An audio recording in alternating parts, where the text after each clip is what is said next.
Making a few small improvements in a few key areas can make a huge impact to your bottom line profit. This is how it works. If we know a number of customers and the frequency with which they buy, so the number of things they buy each year, and the price they pay, that will tell us the revenue for the year.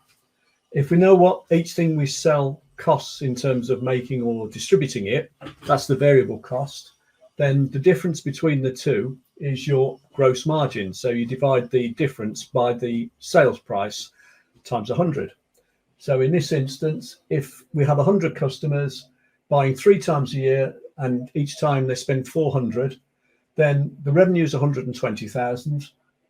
The variable cost is 200 and the price is 400. So the margin is 200 divided by 400, which is 50%. Therefore, our gross profit is 50% of our revenue, which is 60,000.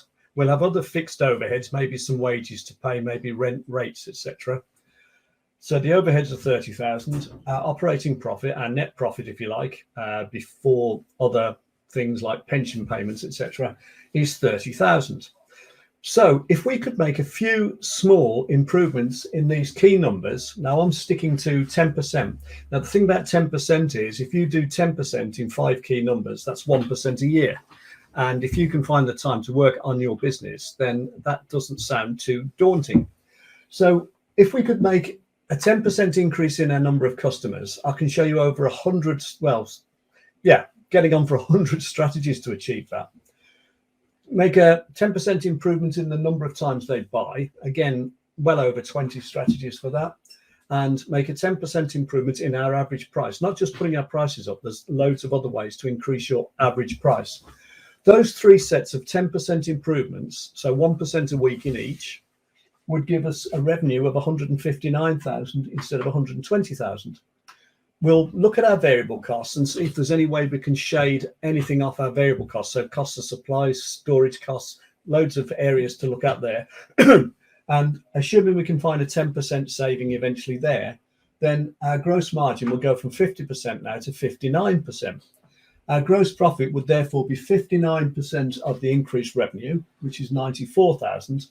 I'm assuming that our overheads would be more difficult to cut. So there might be possibilities, but let's just keep it conservative and say we're sticking to the 10% in the other areas, but we're not going to try and cut our overheads.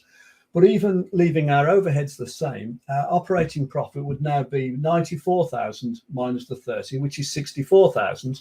So we've increased our bottom line operating profit from 30,000 to 64,000, which means it's now 215% of what it was, or 115% improvement. And we've done 1, 2, 3, 4.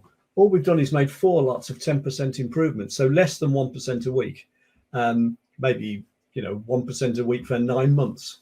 So you can see this is very, very doable, and this would be typical for virtually any business. It's not tied to one type of business. Those sort of improvements are definitely doable, and your starting point would be to look at the accounts and to look at where these opportunities lie. And that's basically how it would work. You look at the accounts and you can see whether the possibility exists or not. And if it doesn't, then obviously we wouldn't go any further. But if it does, then this is the process we would follow.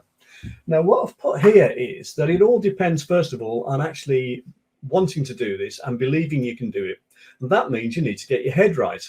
So what I've put here is that the exclamation mark means good thoughts, positive vibes. The question mark means negative, fear, caution, procrastination, comfort zone, etc. And unfortunately, because the way our minds work, we're 3 times more likely to be negative than positive. However, you can overcome that by doing a 6-week mental exercise training program, which involves 15 minutes a day at any time of your choosing during the day, of exercises you can do anywhere, which make your brain automatically think more positively rather than more negatively. And this is all backed up by proper research. So that's probably your starting point, that and looking at the accounts to see where the opportunities lie. And once you've got your head right, that means you can then set goals whereby you'll achieve this. And the other thing you have to do is to recognize that you need to set time aside to work on your business, which is why I put the time here. So those are the important things. Your numbers, the 4 key areas there, you're getting your head right and setting goals and committing time to achieving those goals. So that's basically how it all works. If you think that's of interest, have a look at businessroundtableuk.co.uk or email me bernard@businessroundtableuk.co.uk or message me on LinkedIn or Facebook or whatever. So I hope you found that interesting, and it's exciting to realize that this process would work for any smallish to medium-sized business owner. Once you get to large companies, you would like to think there are already sort of people in situ who do all these sort of things, strategists and company accountants, etc. But for smaller to medium-sized businesses, there's a wealth of opportunity here, which, if you know what you're doing, can make a big difference to your bottom line profit.